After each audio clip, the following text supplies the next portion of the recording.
देव धार्मिक चैनल को सब्सक्राइब करें, लाइक करें, भाई को सपोर्ट करें। हाथी और चूहा की कहानी। एक राज्य में एक राजा का शासन था।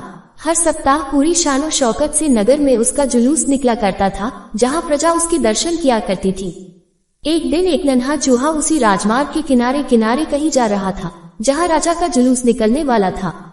वह चूहा था तो छोटा सा, मगर उसका घमंड बहुत बड़ा था और वह खुद को सर्वश्रेष्ठ और महान समझता था। कुछ देर बाद राजमार्ग से राजा का भव्य जुलूस निकला, जिसे देखने लोगों की भीड़ लगने लगी। राजा अपने पूरे दल बल के साथ था। उसके सैनिक उसे घेरे हुए थे। कई मंत्री और अनुचर उसके पीछे थे। वह एक विशाल शाही हाथी पर सवार था।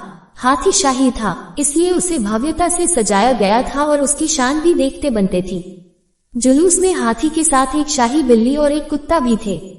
राजा का जुलूस देखने को उमड़ी भीड़ राजा के साथ साथ उसके शाही हाथी की भी प्रशंसा कर रही थी। ये सुनकर घमंडी चूहे को बहुत बुरा लगा। वह हाथी को गौर से देखने लगा, फिर सोचने लगा, इसमें ऐसी क्या खास बात है जो मुझ में नहीं। मैं भी उस जैसा ही हूँ। मेरे पास भी 2 आंखें, 2 कान, 1 नाक और 4 पैर हैं। फिर उसकी इतनी प्रशंसा क्यों? उसके विशाल शरीर के कारण, लंबी सूंड के कारण, छोटी छोटी आंखों के कारण या झुर्रीदार चमड़ी के कारण? किस कारण? एक बार तुम लोग मुझे देख लो, उस हाथी को भूल जाओगे। मैं हाथी से ज्यादा महान हूँ। चूहा ये सब सोच ही रहा था कि शाही बिल्ली की नजर उस पर पड़ गई और उसकी लार टपक गई। जुलूस छोड़ वह उसकी ओर लपकी।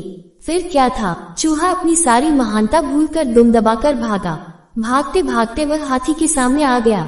आगे बढ़ते हाथी ने उस पिद्दी से चूहे को देखा तक नहीं और अपना विशाल पैर उठा लिया। चूहा उसके पैर के नीचे कुचलने ही वाला था, मगर किसी तरह उसने खुद को बचाया। वहां से बचा तो खतरनाक कुत्ता सामने था, जो उसे देखकर गुर्राया।